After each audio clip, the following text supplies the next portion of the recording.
কালি আমি মানে যোৱা মানে ৰাতি প্ৰায় শেষ ৰাতিত আমি খবৰ পালোঁ যে এটা বৰপেটাৰ এটা মৰ্মান্তিক ঘটনা ঘটিছে। যোৱাকালি আমাৰ গাঁৱৰে উদীয়মান যুৱক তেওঁ নিৰ্মল দাস, তেখেতে এখন গাড়ী লৈছিলে হ'লেও এল্টো K10। সেইখন নি তেওঁৰ বন্ধু বান্ধৱ সহকাৰে তেওঁলোকে ফুৰিবলৈ গৈছিল, মাহীয়েকৰ ঘৰত যোৱা বুলি মই শুনিছোঁ।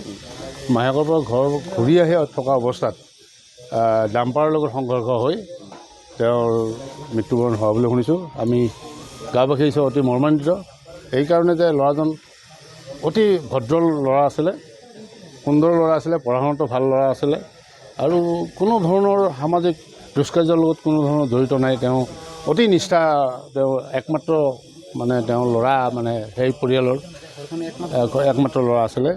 মানে আমি অতি মৰ্মাহত হৈছোঁ।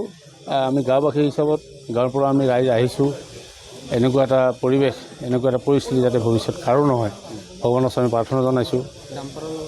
ডাম্পাৰৰ লগত হৈছিলে টোটেল তেওঁলোক আছিল 5জন, আমি শুনামতে 5জন, তাৰে 2জন ইতিমধ্যে স্পট ডেড আৰু এজন গুৱাহাটীলৈকে নিছে তেওঁ সংকটজনক অৱস্থাত, আৰু 2জন আমাৰ বৰপেটাতে আছে বুলি শুনিছোঁ।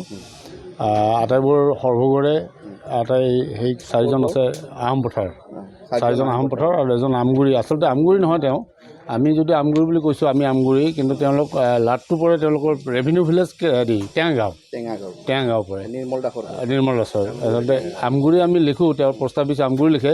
আমি গাঁও হিচাপত আমাৰ যিটো গাঁৱৰ যিটো হেৰি মানে আমাৰ মন্দিৰে হওক বা অন্য ধৰণৰ সামাজিক যিখিনি কাম আছে আমি আমগুৰি হিচাপতে তেওঁলোক টেঙাগাঁও ৰেভিনিউ ভিলেজ। নিৰ্মলে এনে সৰু ব্যৱসায় এটা আৰম্ভ কৰিছিলে নতুনকৈ, গাড়ীখনো কালিয়ে লৈছিলে।